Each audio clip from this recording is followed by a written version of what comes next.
Renan, fala um pouquinho, né, da tua trajetória, né, até chegar à fundação de um partido e pleitear, né, uma candidatura à presidência da República. Minha trajetória, né? Eu sou um cara vindo de uma família de classe média, aqui em São Paulo, da Moca. Fui sempre um bom estudante. Minha mãe garantia que eu fosse, eu tomaria palmada se eu tivesse notas ruins. Então, tive minha mãe muito presente, graças a Deus. Você tinha notas ruins? Olha, só fui ter umas notinhas piores, assim, quando tá no final da adolescência ali, que aí, começa a ser meio... Mas assim, até, sei lá, meus 14, 13 anos eu era impecável. Tinha medalha de ouro, de melhor aluno no colégio, essas coisas. Sempre fui um bom aluno, especialmente na parte de humanas, assim, sempre gostei muito de história, acho que aí muito por questão do meu pai e tal, que sempre me dava livros e botava pra assistir filmes, etc, eu gostava muito. Passei na faculdade de Direito da USP, não completei, mas comecei a fazer política lá, larguei a faculdade para me tornar empresário, queria me aventurar, especialmente num mundo de risco, que era trabalhar com empresas que estavam quebrando, foi ali no momento que surge a lei das recuperações judiciais, aí aprendi de tudo, né, imagina, eu virei desde projetista de luminária, a trabalhar com vendas, a trabalhar com compras, trabalhar com fornecedores, departamento financeiro, como lidar com banco, a factoring, ou seja, eu tive um escopo de um aprendizado gigantesco ali, até que entretanto chegamos em 2013, né, não só vem a crise econômica quebradeira de vários setores que houve já no governo Dilma, como veio as famosas a marcha dos 20 centavos aqui em São Paulo, e eu fui numa dessas manifestações, e ali eu falei, meu Deus do céu, eu tenho que voltar para aquilo que eu vivia na faculdade, que era um período político efervescente, eu sempre fui uma liderança, sempre tive um senso de liderança muito grande, participo dessas manifestações, lidero algumas, daquilo, vou largar tudo que eu tô fazendo, igual eu larguei a faculdade, larguei a empresa e tal, vou montar um escritório aqui em São Paulo, e montei esse escritório conjunto com meu irmão e com um rapaz japonesinho chamado Kim Kataguiri, que se tornou então o Movimento Brasil Livre. Nisso organizamos as manifestações que derrubaram o governo da Dilma Rousseff, fui vice-presidente do Comitê do Impeachment, ajudamos a época a Operação Lava Jato, Bolsonaro ganha, nos tornamos oposição ao governo do Bolsonaro, e aí apanhamos de direita, apanhamos de esquerda, apanhei de todo mundo, e eu percebi que não adiantava só ficar batendo e apanhando sem propor nada. Então precisávamos ser um partido político, e aí a gente veio com a ideia maluca de montar um partido político num país em que é quase impossível montar um partido. Juntamos a nossa militância em todo o país, coletamos assinaturas, fizemos um partido com o maior número de assinaturas validadas, no menor tempo possível, o único ter sido montado em todos os estados da federação, o que é um mérito, porque uma parte monta só nos 9 obrigatórios por lei. E aí nos colocamos como uma alternativa, e acho que estamos indo bem até aqui. O Brasil tem tantos partidos políticos. Eu já te fiz essa pergunta uma vez e vou repetir aqui na rádio. Não tinha nenhum? Era preciso montar um partido novo? Lógico. Até porque temos poucos partidos, Mara. Pouquíssimos partidos aqui no Brasil. Temos muitas legendas. Concordo com você que legendas tem. Por exemplo, União Brasil não é uma grande legenda?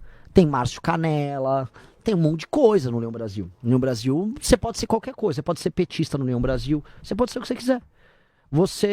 A característica do União Brasil é não ter característica. E o PP? Mesma coisa. Era governo Bolsonaro e era governo Lula. E o PSD do Kassab? Mesma coisa. Eles não são partidos. Pela definição clássica do que é um partido, esses não são. Esses são apenas, vamos dizer, legendas que você faz negócio. Você faz negócio com o governo A, governo B, governo C. Então, partido. Quais são os partidos que... Partidos que existem hoje? Vamos lá. O PSOL é um partido, o PT é um partido, e o Partido Missão é um partido. Então, de direita só tem omissão? Sim, na verdade, de direita ou centro só tem omissão. E aí você tem 2 partidos de esquerda. Porque também tem a questão de relevância. Eu acho que, por exemplo, o PSTU é um partido verdadeiramente trotskista, mas eles não existem no debate público. Então, e o Novo? O Novo é uma legenda de centro. Uma legenda. Ele é uma legenda, porque ele não tem uma... Qual a visão de mundo do Novo sobre educação? Qual é o projeto do Novo pro Brasil? É do tipo, vou ajudar o Bolsonaro. Porque eles são caudatários do bolsonarismo. O problema do Novo é isso. Eles até surgiram para ser um partido. Mas o Zema agora rompeu com o Bolsonaro. Rompeu. Ele vai falar que foi muito inadequado o Flávio Bolsonaro, sei lá, receber milhões do Vorcaro. Olha, tá inadequado isso aí, hein? Pô, né? É difícil, né? Acho que é mais do que inadequado. É criminoso. E tipo assim, o Zema não vai falar nada do Márcio Canella.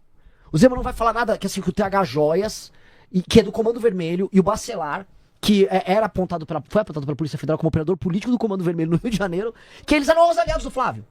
Eles não vão comentar? Ou ele vai falar que foi inadequado? O Flávio tá sempre cometendo coisas inadequadas. Pô, gente, vamos ser sinceros, tem que dar nome aos bois. A gente vai ficar aceitando que o campo da direita seja dominado por um criminoso, que é isso que é o Flávio?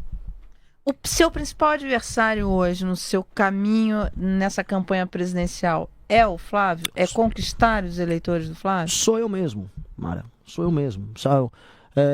Eu me tornar mais conhecido. Meu adversário sou eu, porque eu sou uma pessoa difícil, sou uma pessoa pontuda, sou uma pessoa que arrumo brigas, eu não sou um cara... Eu tava lá ontem reclamando do Neymar, as pessoas falam, não fala mal do Neymar, mas é que eu não consigo ver mérito ali. Então, eu sou um cara difícil. Meu maior adversário sou eu, porque as ideias que eu defendo estão todas certas.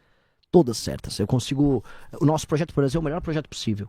Mas meu adversário sou eu, porque se eu souber apresentar essas ideias bem, nós temos que ganhar a eleição. Porque o certo tem que se impor. Agora, Renan, como é que a gente vence, né, esse processo de polarização que a gente vive, né? Porque é muito latente isso, né? A polarização, o cara ou é um ou é outro. Como você se apresentar como uma terceira via, uma solução viável para o país? Primeiro, negando a ideia de terceira via. Toda vez que você falou terceiro, você imagina, isso aí é isso é um step. Não é, cara. Nós somos lembra a medalha de bronze, é a medalha né? de bronze, é o prêmio de consolação, é a Miss Simpatia. Tipo, foi a Simone Tebet na última eleição. Ela ganhou o prêmio de Miss Simpatia na eleição. Eu não quero ser Miss Simpatia, eu quero ganhar deles. E pra ganhar deles eu não tenho que me colocar como uma terceira opção. Eu sou a única opção viável. E se eu olhar direitinho, nem acho que exista polarização. E esse é o desafio que eu coloco, senhores analistas políticos, porque eu também, antes de ser um candidato, eu era um analista político de um grupo político. Não era um jornalista. Né? O meu compromisso era com a vitória do meu grupo político. Me coloco aqui como alguém profundamente parcial. Mas nesse sentido, a análise minha sempre foi, esses são duas lideranças políticas baseadas em carisma, mas que não são extremistas. Nem o Lula nem o Bolsonaro são extremistas.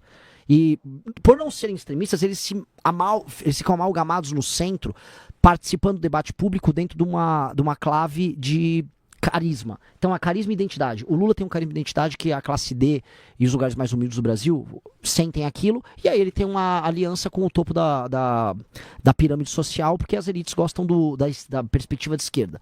E o Bolsonaro, ele tem uma questão de identidade com as classes médias, especialmente do centro-sul. Então, são duas identidades, mas não são dois extremistas. Então, meu discurso é muito mais duro do que o dos dois. Muito mais firme. Bolsonaro não é um extremista? Eu não acho, não, de maneira alguma. E as declarações, sucessivas declarações que ele deu contra a democracia. E o mesmo próprio 8 de janeiro, enfim, ele não entregou, ele não passou o governo para o Lula. Quer dizer, ele perdeu uma eleição e não vai para a oposição. Ele sai, desaparece, deixa ferver aquele caldeirão ali de golpe e... É que eu não acho que isso o enquadra como um extremista. Você pode enquadrá-lo como um antidemocrático, mas isso não é um extremista. São duas coisas diferentes. Vamos supor, ele é um extremista de direita. Ele não tem um discurso, sei lá, racial, extremado, que muitos movimentos que a gente pode enquadrar como extrema direita tem. Ele não tem o que eu quero colocar, o discurso do Bolsonaro nunca foi extremo em nenhum termo, nem econômico, muito menos nos elementos mais ideológicos daquilo que a gente pode chamar de extremista de direita. E eu posso pegar, se eu for fazer o mesmo paralelo, eu posso pegar declarações profundamente antidemocráticas e alianças antidemocráticas do próprio Lula dentro do campo da esquerda da América Latina. E a real é, se eu enquadrar ambos como latino-americanos, o que mais tem é violações da democracia no nosso continente. A gente está vendo agora o presidente da Colômbia querendo se negar a passar o cargo. E eu acho que o Petro é um extremista. Não, esquerdista, ele é bem ideológico, mas... Eu acho que é outra coisa, acho que é uma característica inata do político latino-americano, que é não gostar da democracia, não respeitar os rituais, como você citou. Mas isso não enquadra como um extremista. Você é um democrata? Sou um democrata. Sempre fui isso, desde a época da faculdade. Desde a época da faculdade. A primeira ação que eu tive na minha faculdade foi participar de eleições e... Uma das coisas que nós fizemos para melhorar a qualidade da democracia na minha faculdade foi instituir o segundo turno nas eleições para o centro acadêmico. Então, a atividade democrática está, vamos dizer, no meu DNA desde quando eu era um estudante. E o que eu acredito é, por entender a democracia como um regime que precisa ser funcional, eu acho que ela precisa ser corrigida e melhorada nas suas falhas, como nós vemos no Brasil. Que é o que eu sempre falo, por exemplo, que nós temos hoje um Brasil, um regime democrático que é nominal, que é baseado em compra de voto e em concentração de poder em partidos. Portanto, é uma democracia doente, uma democracia disfuncional. E eu tenho que criticar se eu quiser melhorar ela. Então, são coisas diferentes. Eu não quero abolir a democracia de maneira alguma. Eu acho que regimes que têm alternância de poder são os únicos regimes que permitem que você consiga respirar caso você tenha um governante ruim. Então, é muito engraçado você falar assim, eu quero um regime que só eu fique no poder. Legal, bacana. E se você for o Hugo Chávez? Estamos ferrados, né? Então, a ideia de alternância de poder é muito boa por causa disso. E a questão, né? Como é que você vê o que a gente precisa evoluir, por exemplo, na questão econômica?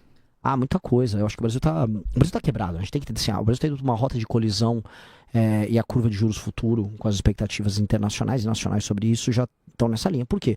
Porque o Brasil ele tem um modelo de gastos públicos baseado em gatilhos automáticos para aumento de tudo. Então, isso faz com que os gastos obrigatórios eles vão aumentando sozinhos e ou você aumenta a arrecadação, ou que uma hora vai chegar no limite, porque a economia está fragilizada, ou você quebra, e que é o que está acontecendo. Você está indo numa rota de colisão, a dívida já está na casa dos 10 trilhões, ela está subindo e a trajetória de subida da dívida comparada com o PIB, ela está muito grande. Então, o que você precisa fazer? Uma reforma fiscal baseada na despesa, ou seja, tem que cortar despesas e desamarrar o que a gente chama de gatilhos obrigatórios de aumento de despesa. Então, a gente tem esses gatilhos nas áreas mais diversas, por exemplo, as vinculações ao orçamento de saúde e educação, que aumentam automaticamente.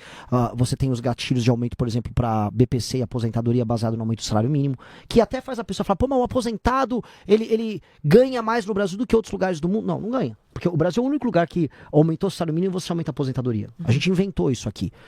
Só que quando você faz isso, você aumenta os gastos públicos de tal maneira que você tem que ter juros altos e você tem, no fim, aumentar a arrecadação para bancar isso e aí você aumenta os impostos. Ou seja, o dinheiro que a pessoa está dando com uma mão, você tira com a outra, então é ilusório.